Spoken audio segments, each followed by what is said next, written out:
Here we go. Here is Jerry and the Goddesses, Part 3. No, my girlfriend is not from Canada. I never said that. So what did you say? The police officer asked. I sighed. I said, my friend, not my girlfriend, is a Proto Indo European goddess of knowledge and learning. And books. She likes books. Uh huh, he said, writing something in his notebook. I sighed. This was not going well. I was standing in my parents' living room amidst the overturned furniture and strewn about decorations among which I'd grown up. They were out of town again, a common occurrence since I graduated high school. I think it was Bermuda this time, or was it Bimini? In any case, our home had been burglarized, so I called the police. I guess they suspected me of being involved somehow because their questions had turned from, when did you get home, and did you notice anything outside, and did anyone know how long you'd be out for the evening, to asking me who I'd been out with and why and what we'd been doing. Look, it wasn't a date, all right? Sarissa's not like that. I mean, she's not even anatomically correct, but she likes me because I'm her only worshiper. She likes to spoil me, and because she's a goddess, she can do things like make money appear out of thin air and cause people to not seem to notice that she's always butt naked. I mean, the anatomical incorrectness might have had something to do with that, but honestly, I'd stare even harder if I saw a naked, beautiful woman with jet black eyes and no nipples or, downstairs. And the two of you were having dinner at Le Chef Bizarre. Yes, I said. And it wasn't a date. No, just dinner. And she's not here because. I facepalm. Listen, I'll summon her and you can speak to her yourself. Summon? Yeah, like a demon, only, not. Because she's a goddess. She doesn't have to come, but she always does because I'm her only worshiper. Her worshiper, huh? So is this like some kind of kinky dominatrix thing? I face palmed again and grabbed one of those little pocket Bibles. Don't start with me.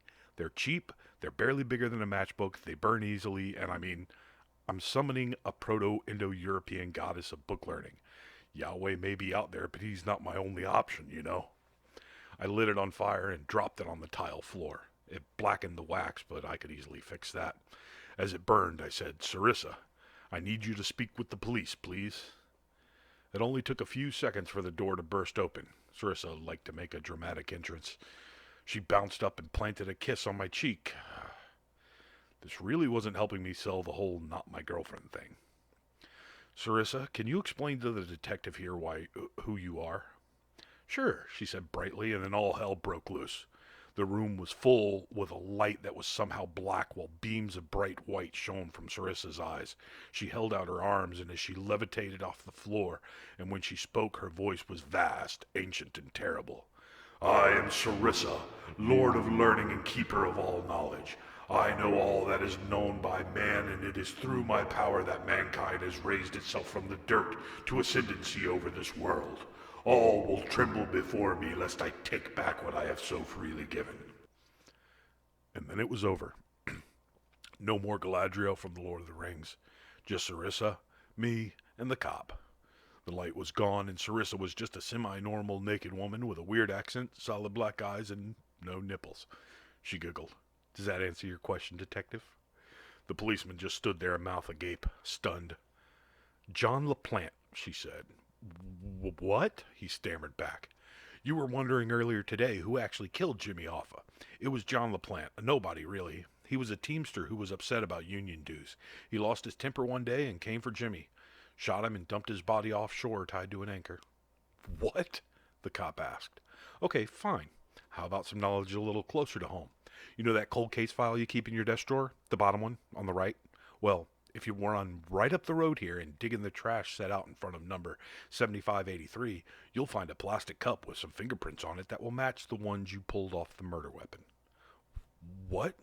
How did you... What? The cop was completely bamboozled. I knew the feeling.